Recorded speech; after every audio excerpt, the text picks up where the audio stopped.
Megastar Chiranjeevi హీరోగా నటిస్తున్న mega 156వ cinema అదిరిపోయే రేంజ్ లో ఉంటుందట. మెగాస్టార్ చిరంజీవి హీరోగా వశిష్ఠ దర్శకత్వంలో రాబోతున్న ఈ సినిమా ఒక భారీ సోఫియా ఫ్యాంటసీ సినిమాగా రానుంది.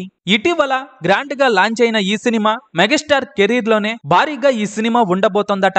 అయితే తాజాగా దర్శకుడు వశిష్ఠ ఒక ఆంగ్ల పత్రికకు ఇచ్చిన ఇంటర్వ్యూలో ఇలా అన్నారు. తన చిన్నతనంలో మెగాస్టార్ గారి జగదేక వీరుడు అతిలోక సుందరి సినిమా చూసి ఎంతో ఆశ్చర్యపోయానని అన్నారు. అదే సోఫియా ఫ్యాంటసీ మూవీని మెగాస్టార్ మళ్లీ చేయలేదు. మధ్యలో అంజీ సినిమా వచ్చినప్పటికీ అది పూర్తి స్థాయిలో ఫ్యాంటసీ సినిమా కాదని, అందుకే ప్రస్తుతం తాను తీయబోయే మూవీ విషయంపై ఎంతో శ్రద్ధ తీసుకొని ఒక సరికొత్త ప్రపంచాన్ని సృష్టించబోతున్నట్టు తెలిపారు. ఈ మూవీలో దాదాపుగా 70% పైగా విజువల్ ఎఫెక్ట్స్ ఉంటాయని, తప్పకుండా మెగాస్టార్ ఫ్యాన్స్ మాత్రమే కాదు ఆడియన్స్ అందరూ ఆయన నుండి ఆశించే అన్ని అంశాలు తన పాత్రలో ఉంటాయని తెలిపారు. త్వరలోనే సెట్స్ మీదకు వెళ్లబోతున్న ఈ సినిమా గురించి మరిన్ని విషయాలు ఒక్కొక్కటిగా రాబోయే రోజుల్లో వస్తాయని దర్శకుడు వశిష్ఠ చెప్పుకొచ్చారు. మెగాస్టార్ చిరంజీవి హీరోగా మెగా 156వ సినిమా ఎలా ఉండబోతోందని మీరనుకుంటున్నారో కింద కామెంట్స్ రూపంలో తెలియజేయండి.